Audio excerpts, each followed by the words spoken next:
Hi, this is Llyn Hunter, L-L-Y-N-H-U-N-T-E-R, storyboarder and illustrator. And today we're going to go to do a very simple perception exercise. I used to do this when I was a kid. It's a very great way of teaching yourself spatial relationships again. What I've done here is I've done a really quick, silly little apple with a worm sticking out of it. And what I'm going to do is I'm going to take this drawing and I'm going to make it bigger. This is a 3 by 3 inch square Post-it pad, and I've done this little drawing on this. You can use a photograph. It's better to use a simple line drawing. You can use just about anything if you want to blow it up. This is a technique that a lot of artists use to transfer something small to something big. But it's also a great way of basically teaching yourself relationships between spaces and perceiving where you're placing points on a piece of paper. So what we're doing is I've taken this drawing and I've put little hatch marks at 1/2 inch intervals. I'm using a ruler, and you're going to use basically this is a larger pen just so you can see what's going on. You can use any tool you want to do this technique. You can use a crayon or a colored pencil, anything you really want to use. I'm going to use that and just a standard little mechanical pencil. And what I've done, like I said, I've marked little hatches at each 1/2 inch. These are 1/2 inch marks here, and this is a 3 by 3 inch square, and I'm taking that and I'm going to take this up to, this is a 6 by 6 inch square.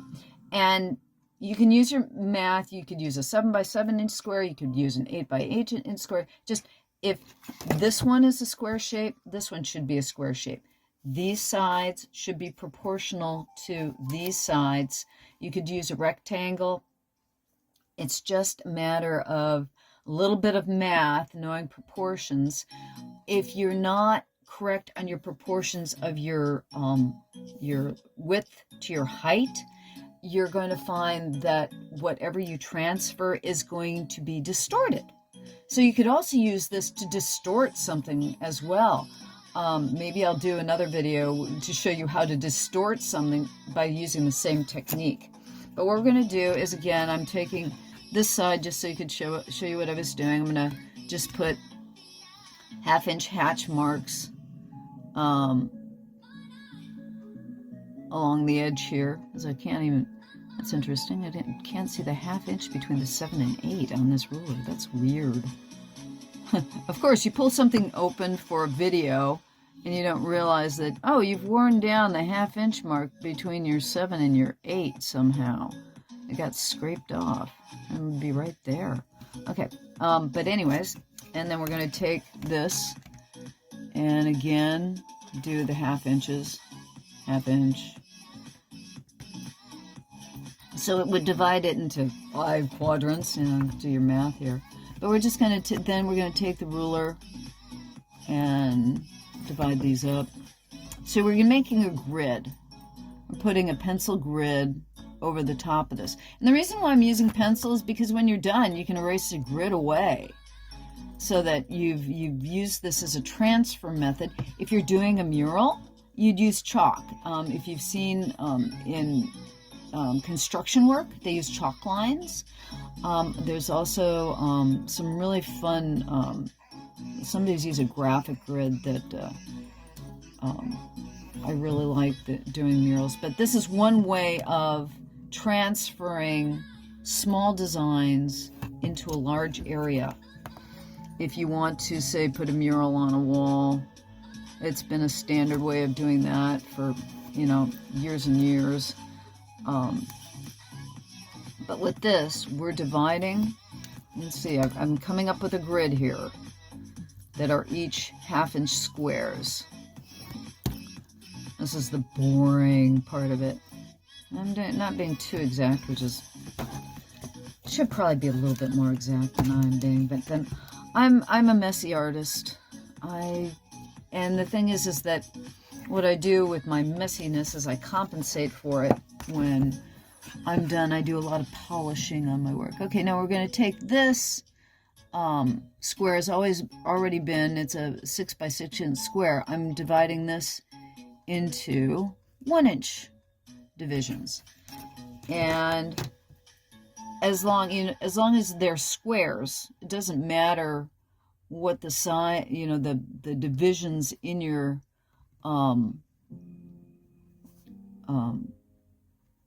second square are, or second rectangle are, as long as they're the same number. See, I've got 5 divisions here. 1, 2, 3, 4, 5. And I have 5 divisions here. 1, 2, 3, 4, 5. As long as the number of squares you've created in your grid are the same, so that I've got 5 hatch marks in this and 5 on this side. So it's like they'll be divided into 6 by 6 squares. So as long as they're the same number of squares in each situation that you're doing, or each from the initial drawing or image to your final drawing or image, that's all that matters. So they can be any real size as long as they're squares and they're the same number. And like I said, I'm not being real careful about this. I'm just, making sure I've got the hatch marks and about the... it does help if my pencil's extended so I can see a line. There we go. And again, if you do it lightly, it's easier to erase when you're done. If you really draw in the lines in a heavy fashion, the lines will remain. You'll see them more even after you erase them. So, try to do them light. I'm not really concerned about my final product here. This is an exercise. So here we've got our drawing of the apple. And if you want to, you could number these, but we can figure out. I'm going to start with the, basically we're going to go across this way. And we're going to go one at a time. So I'm just going to start in this square over here, and I'm looking at, again, from my other videos on spatial relationships. Okay, this is a square, and just think about where this line hits here, and this line hits here, and where it's there. So it's like the apple piece, the edge is right about there. So I'm going to go, the next line goes about to here, so I'm going to kind of try to draw that line, that shape from there to there, and this shape from here down to here. So we've got like 2 arcs. And then that other arc, this one, comes in through there. So since I'm there already, I'm going to draw that in. And actually, I've got the wrong pen. I wanted to use a sign pen. This is a sign pen. It's just a watercolor based pen, and it's got a thicker line. I picked up the wrong pen. Sorry about that. This is a thicker line so we can see what we're doing here. There we go. That's better. Okay. And then we've got this line coming almost right through that center X there. So we're going to pull that line in through here. There we go. Okay. And then on this next one, we've got an arc that kind of starts like right about here when we're looking at the distance from here to here, from here to here. And that's what I'm looking here. I'm looking at the distance from here to here and from here to here. So I'm estimating it with my eye. It's right about there, and there's that one there, and there's kind of an arc there. So we're going to do a little swishy arc. A little bit there. And that does that one. And then right below it, if we look at, there's kind of like, there's a piece of the eye here, so I'm going to just put that piece of eye in there. And we've got 2 lines crossing here. It's like, this one's up here. There's where that line crosses. Then here's the hatch mark. Then the other line is, let's see here, where that line is about here. And I'm just kind of putting a dot there as an idea of measurement. And I'm putting another dot here. Maybe it's a little bit lower, maybe there. So and now we've got 2 arcs again. And see how the arc relates to, we've got this corner here, and then this line, crosses actually a little bit above that, so we're a little bit off. So I'm going to take this and I'm going to connect those two lines, but it's not a straight line, it's an arc, it's curved. So I'm going to arc it up. There we go. And then we're going to do this one. This one seems to have more of an arc to it. It's more of an arch. So look at the negative space here. Look at this space here is called the negative space. And so I'm going, here's that where I think that crossed, and then here, and we want to arc it up. So I'm going to do a bit of an arc. And what I'm creating, see this negative space right here? I'm kind of trying to see if that negative space I've got right there. And since we're still in this area, I've got this one little line here from, it looks like it touches right about where this touches there. And then this is about, I would say, 1/3 of the way. It's not quite half. It's not quite a third, but it's kind of like about there.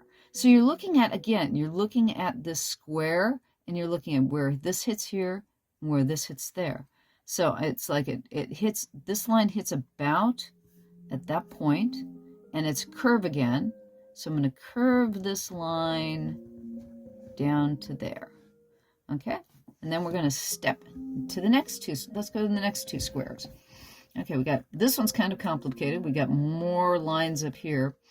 And this one's stop, we've got things that stop in the middle, where they're not really stopping on the line. So we've got to look at the distance from, say, this line to there. So I'm going to take this line and put it all the way up here. And then this line crosses about here. And it's running parallel. This line, these two lines run parallel. So I'm going to take that up to about there, looks right. And then there's this little line that crosses over, so I'm going to look at the angle, kind of look at the angle. It's like this line's straight up and this one's angling out just a bit. So I'm comparing the angle there. And we've got these three lines, got 1, 2, 3 lines there. And so this one kind of arcs out. So I'm going to take this from this point and arc it to that line. And then I'm going to take, there's another, we've got, I'm looking at the three, this square and this square, this square and this square, and this one connects up. So this line is going to go from here to about this point here, and that's going to connect with this line, and it's a full arc. So we can take this line right through to that line. All right, and then we've got that line going through this line over to here. So there's an arc from here, then it hits here, and then goes to about there. So you've got 3 points. You know, you could go straight like that and then it won't work, but you've got an arc here, so you want to try to complete that arc. So I'm going to complete that arc there. And then this line comes down and hits right about here. So you can see it's here down to there in this square. So we're going to here down to there, and we're going to connect that line. And then we've got this little line sticking out, and it ends up kind of halfway out. So I'm going to just put that line in, and that'll give me a beginning for this arc here. Now we've got a whole eye here that comes in here. It's kind of like it hits about there in the square. And I'm going to put that arc in there because here's this whole arc here. So let's complete that whole arc right there. And we could actually do the whole eye at this point, but let's put there's a little eyebrow here, and his eyebrow is kind of right about, you know, where are we looking between where this ends and this comes in here. So let's try to throw his eyebrow, looks like it's about like this. Okay, Now, getting that whole circle in there, this is one where you kind of want to freehand it a bit because you realize this is a circle. And it looks like it's not quite touching here. So I'm going to put a little line there. And it's going out to about here. Right about there. And it crosses the line, crosses this line right about here. And then it almost touches. There's another eye that touches, goes past this line and is about here. But this line, this eye comes in about here. So I've given myself like 4 extra points. And it doesn't look like it's quite round. So it's like what I want to do is kind of, I'm going to create this arc here. And we're going to pull this in just a little bit because it looks like I didn't create the upper arc on this quite enough. So I'm going to make that a little bit rounder and come down here. There we go. So it's not quite as round as I'd like it, but I'm getting it close. Okay, and now the eyeball in the center, it's like, okay, it's a bit up here, it's about here. I'm giving myself 4 points, kind of about here and about there. So I'm looking at the distance from here to here and from here to here, and I'm looking where that's floating in that space. This is one of the things, when it's floating like that, it's not as easy to get it the exact right size or in the right place, but we can get close. And I'm giving this highlight and color that in.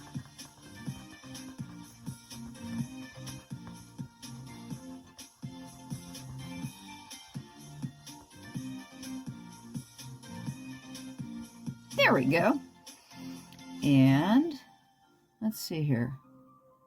We're going to, so now you can see how we're doing this. What I'm going to do now is I'm going to do the rest of it just sped up so you don't have to listen to me and you can see how it all gets done. And then I'll finish off the video by talking about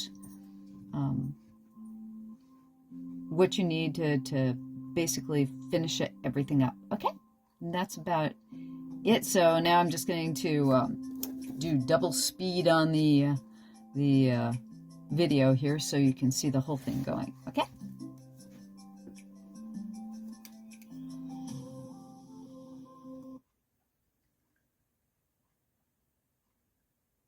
Okay, let's see here.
Okay, so now we've got our apple basically copied from the 3 by 3 inch square to the 6 by 6 inch square. Now notice I made this mistake right here on the side. I'm going to show you how to fix that. One way to fix that. This is watercolor paper. So let's see here. I had all my tools out here. There we go. Okay. This is watercolor paper, so it's a little bit thicker. This is 140-pound watercolor paper, so it's thick. So it's like Bristol. So this is the pen line I can fix. With this guy too, I want to show you that. Okay, once we've gotten our, once we've gotten our little apple drawn in here, all I have to do is take, this is my favorite kneaded eraser. You can use a kneaded eraser and then a latex eraser. Those are the white plastic ones to get the lines totally out. But I'm going to use a kneaded eraser first because kneaded erasers are relatively gentle on the paper.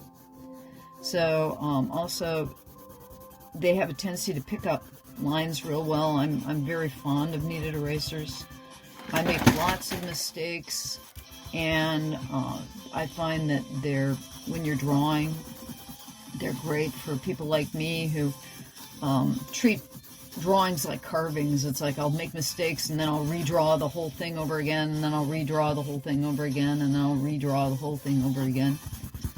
But there, you can see, like I said, if you're doing this, say on a mural, if you wanted to put this on your kid's wall, or you wanted to, you know, do a drawing and blow it up and paint it, the contractor's chalk line tape, if you've seen the chalk lines, you can go to your local hardware store and get them and make a grid like this, and you can transfer anything from a small size to a big size on a wall. And it's been done for years and years and years. I mean, they used to do it back in medieval times. And this is a technique that's been using for years, but you can see how it helps you learn how to basically figure out relationships between, if you have a photograph, or you know, use something more complex and play with it. And what it does is it teaches you relationships of how your eye can compare things, so that if you're doing, say, three-dimensional objects and turning them into a two-dimensional flat surface by using photographs, that's a really good way to help you understand, because a lot of what we're doing when we draw, it's visual tricks. And this is just another way of interpreting what you see in front of you. And as I realize, what did I do with my blade? Oh, I'm doing well today. I have more around here. But it's like, I just had that. And I thought I swept it away. One moment, please. Oh, come on. I always have blades around here. And right now, I can't find one. This is not fair. Oh, dear.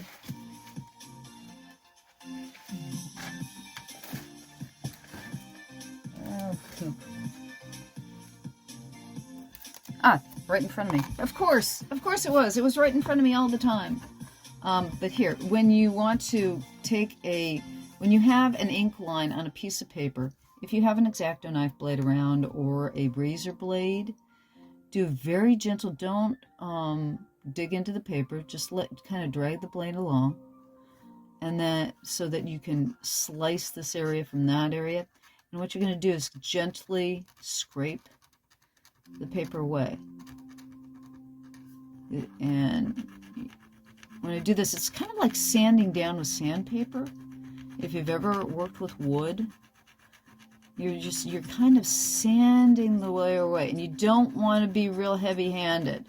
My best suggestion is you make an accidental, if this is something that you really want to be nice and you don't want to screw it up, take another piece of paper, draw an ink line, and practicing, you know, erasing a line on a separate piece of paper so you get into the feeling of how deep you need to scrape in order to get rid of basically the fur. Because when a piece of paper is like a piece of felt.